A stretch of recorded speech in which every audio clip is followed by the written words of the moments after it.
Hello everyone, నేను మీ మోహన్ కేటికే. ఈరోజు మనం చెప్పుకోబోయేది ఒక న్యూస్ కాదు, లక్షలాది మందిని ఇండియాలో కుదిపేసిన ఒక భారీ విమాన సంక్షోభం గురించి. దేశంలోనే నెంబర్ 1 ఎయిర్లైన్స్ మీకేంటో తెలుసు, ఇండిగో. ఇవాళ అదే కంపెనీ పేరు వినగానే ప్రయాణికుల్లో భయం, ఎయిర్పోర్ట్లో గందరగోళం మరియు ఆగ్రహం. వందల ఫ్లైట్లు క్యాన్సిల్ అవుతున్నాయి, వేలాది మంది ఆందోళనకు గురవుతున్నారు. ప్రభుత్వం రంగంలోకి దిగింది. అసలు ఏం జరిగింది, ఎవరు బాధ్యతలు, ఇది ఎక్కడ స్టార్ట్ అయింది అసలు?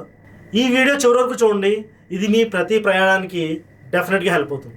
ఫ్రెండ్స్, ఈ వారం భారతదేశంలో దాదాపు ప్రతి ప్రధాన ఎయిర్పోర్ట్లోనూ ఒకే దృశ్యం. చేతిలో బ్యాగ్, కళ్ళలో ఆందోళన అండ్ ఫోన్స్లో ఫ్లైట్ క్యాన్సిల్ అనే ఒక చిన్న మెసేజ్. ఈ ఒక్క రోజులోనే వందలాది ఇండిగో ఫ్లైట్స్ క్యాన్సిల్ అయ్యాయి. పెళ్ళికి వెళ్ళేవారు ఆగిపోయారు, పరీక్షలకు వెళ్ళేవారు ఆలస్యం అయిపోయారు, ఉద్యోగాల ఇంటర్వ్యూలు చాలామంది మిస్ అయిపోయాయి, పై చదువులు చదువుదామని అబ్రాడ్ వెళ్ళే వాళ్ళకి అడ్డంకులు. ఇది ఒక చిన్న విషయం కాదు, ఇది దేశవ్యాప్తంగా విస్తరించిన ట్రావెలింగ్ ఎమర్జెన్సీ.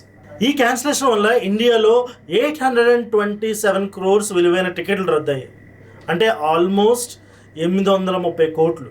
ఇప్పుడు వరకు 700 కోట్లు రిఫండ్ చేశామని ఎయిర్లైన్స్ అలాగే ఇండియన్ గవర్నమెంట్ చెప్పారు. అంటే ఒక్క రోజులోనే కోట్ల నష్టాలు జరుగుతున్నాయి. ఇది ఇండిగో రిఫండ్ ఇస్తూ ఉంటుంది, కానీ చాలామందికి రిఫండ్ ఆలస్యమైంది, అలాగే క్యాన్సిలేషన్ ఛార్జెస్ పడ్డాయి.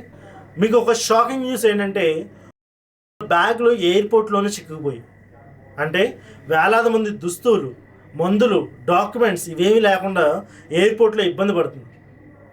ఎందుకంటే ఒకసారి ఆన్బోర్డ్ అయిన తర్వాత కూడా చాలా ఫ్లైట్స్ క్యాన్సిల్ అయిపోయాయి.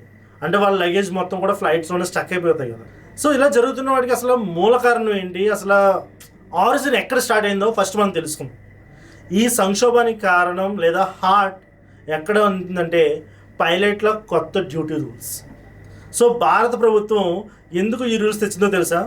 పైలట్లు అతిగా పనిచేస్తున్నారని, అలాగే రెస్ట్ లేకుండా షిఫ్ట్ చేయడం, అలాగే విశ్రాంతి లేకుండా డ్యూటీస్ చేయడం వల్ల, అన్న ఫ్లైట్స్ నడపడం వల్ల ఇది ప్రయాణికులకి భద్రతా ఇష్యూని క్రియేట్ చేస్తుంది కదా. అసలు రెస్ట్ లేకుండా లేదంటే మల్టిపుల్ షిఫ్ట్స్లో వర్క్ చేయడం వల్ల ప్రయాణికుల భద్రత ఆటంకం కలుగుతుంది అండ్ ప్రమాదాలు జరిగే రేషియో అనేది పెరిగిపోతుంది. ఇవన్నీ దృష్టిలో పెట్టుకుని ప్రభుత్వం ఏం చేస్తుందంటే కొత్తగా పైలట్స్కి కొత్త రూల్స్ తెచ్చింది. పైలట్ అలసిపోయి ఉంటే విమానం ఎగరదు. ఈ రూల్ ఇప్పుడు కాదు, 2019లోనే తయారైంది అండ్ 2023 డిసెంబర్ 1 నుంచి పూర్తిగా అమలులోకి వచ్చింది. ఇప్పుడు ఇదే కీలకమైన పాయింట్. ఈ రూల్స్ పాటించాలని ఎయిర్లైన్స్కి ఎప్పుడో చెప్పినా సరే ఇండిగో అనేది కొత్త పైలట్స్ని హైర్ చేసుకోలేదు. ఫర్ ఎగ్జాంపుల్ ఎయిర్ ఇండియా తీసుకోండి, స్పైస్ జెట్ తీసుకోండి, ఇలాంటి ఎయిర్లైన్ కంపెనీస్ ఆల్రెడీ స్టాఫ్ని హైర్ చేసుకున్నాయి కొత్త పైలట్స్ని, కానీ ఇండిగో చేయలేదు. ఇదే ఇండిగో చేసిన అతిపెద్ద తప్పు. ఇప్పుడు టెక్నికల్ అండ్ స్టాఫ్ తక్కువ అవడం వల్ల ఇప్పుడు ఫ్లైట్స్ అనేవి క్యాన్సిలేషన్ స్టార్ట్ అయ్యాయి. ఇవన్నీ జరుగుతుండగా ఇండిగో CEO పీటర్ బయటకు వచ్చి మేము క్షమాపణలు కోరుతున్నాము, ఇది అనేక కారణాల వల్ల జరిగింది, త్వరగా స్టెబిలైజ్ చేస్తామని కూడా అంటున్నారు. కానీ ప్రజల నుంచి ఒకే ఒక ప్రశ్న, అదేంటంటే ఈ రూల్స్ 4 ఏళ్ళు అంటే 4 years బ్యాకే మీకు తెలుసు కదా. ఇక్కడే మొదలైంది మోనోపోలీ అహంకారంపై చర్చ. గవర్నమెంట్ కూడా రంగంలోకి దిగింది, సీరియస్గా మాట్లాడింది. DGCA తీసుకున్న యాక్షన్స్ ఏంటంటే ఇండిగోకు 5% ఫ్లైట్స్ తగ్గించమని ఆదేశం ఇచ్చింది. అలాగే షోకేస్ నోటీస్ కూడా జారీ చేశారు. అలాగే కొత్త షెడ్యూల్స్ ఇవ్వాలని కూడా ఆదేశం చేశారు. మరో కీలక నిర్ణయం ఏంటంటే టికెట్ల ధరలు ఆకాశాన్ని తాకకుండా డొమెస్టిక్ ఫ్లైట్ టికెట్ గరిష్ట ధర 18,000కు మాత్రమే క్యాప్ విధించడం జరిగింది. అంటే ఫ్లైట్స్ ఏవైనా సరే, డొమెస్టిక్ ఫ్లైట్స్ ఏవైనా సరే 18,000కి మించి టికెట్స్ని సేల్ చేయకూడదు ఇండిగో వాళ్ళు. ఇలా 18,000 పెట్టడం వల్ల ఏంటంటే ప్రజలను దోచుకునే ప్రయత్నానికి ఒక చిన్న బ్రేక్ చేయొచ్చు. సో అందుకే ప్రభుత్వం ఈ డెసిషన్ తీసుకుంది. అంటే నిజం చెప్పాలంటే ఫ్రెండ్స్, ప్రభుత్వం కూడా వెనక్కి తగ్గినట్టే. అసలు ఎందుకు ప్రభుత్వం కూడా కొంచెం వెనక్కి తగ్గాల్సి వచ్చిందంటే ఇండియాలో 65% ఫ్లైట్స్ అన్నీ కూడా ఇండిగోవే. అంటే రేపు పూర్తిగా ఇండిగో ఆగిపోతే దేశం అంతా విమానాలు లేని దేశం అవుతుంది. ఎమర్జెన్సీ పేషెంట్లు, సైనిక రవాణా, వ్యాపార ప్రయాణాలు అన్నీ నిలిచిపోతాయి.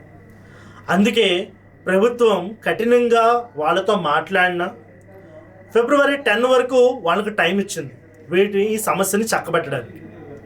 సో అందుకే ఇండిగో అధికారులు ఇలా చెప్తున్నారు ఏంటంటే డిసెంబర్ మధ్య వరకు ఇంకా క్యాన్సిలేషన్ జరుగుతాయి. ప్రభుత్వం మాత్రం ఫిబ్రవరి 10 వరకు గడువు ఇచ్చింది. అంటే మరో 1-2 నెలలు ప్రయాణికులు అప్రమత్తంగా ఉండాల్సిందే. సో మీరు ప్రయాణాలు చేసుకోవడానికి ప్లాన్ చేసుకుంటున్నా ఏం చేసుకుంటున్నా సరే నేను ఇప్పుడు చెప్పబోయే సేఫ్టీ టిప్స్ మాత్రం ఫాలో అవ్వండి. అవి ఏంటంటే మీరు ఇండిగో ఫ్లైట్లో కానీ ట్రావెల్ చేయబోతుంటే ఈ 4 పనులు తప్పకుండా ముందే చేసుకోండి. ఏంటంటే టికెట్ బుక్ చేసిన తర్వాత 2 రోజులకు ఒకసారి ఫ్లైట్ స్టేటస్లు అనేవి చెక్ చేసుకుంటూ ఉండండి. అలాగే అత్యవసర ప్రయాణాలు అయితే మాత్రం బ్యాకప్ ప్లాన్ తప్పనిసరి. అలాగే ఫ్లైట్ క్యాన్సిల్ అయితే అధికార యాప్ నుంచి రీఫండ్ అప్లై చేసుకోండి. నెంబర్ 4, సోషల్ మీడియా రూమర్స్ని మాత్రం అస్సలు నమ్మొద్దు. కేవలం అఫీషియల్ అప్డేట్స్ మాత్రమే ఫాలో అవ్వండి by news channels and the official websites of IndiGo, లేదా కొన్ని న్యూస్ బ్లాగ్స్ని మాత్రం ఫాలో అవ్వండి. అంతే తప్ప సోషల్ మీడియాని ఫాలో అవ్వద్దు. ఫ్రెండ్స్, ఇది కేవలం కంపెనీ సమస్య కాదు, ఇది దేశ ప్రయాణ వ్యవస్థపై పడిన ఒక భారీ ప్రభావం. ఇండిగో సరిగ్గా సిద్ధం కాకపోవడం వల్ల లక్షలాది మంది ఇబ్బంది పడుతున్నారు. ఈ వీడియో కానీ మీకు ఉపయోగపడితే లైక్ చేయండి, మీ ఫ్రెండ్స్కి షేర్ చేయండి. ఇలాంటి బ్రేకింగ్ అనాలిసిస్ కోసం మన ఛానల్కి సబ్స్క్రైబ్ చేయండి. మీరు కూడా ఇండిగో సమస్యతో ఇబ్బంది పడ్డారా? అయితే మీ ఎక్స్పీరియన్స్ని కామెంట్ చేయండి. Until then, stay safe, stay alert. Jai Hind.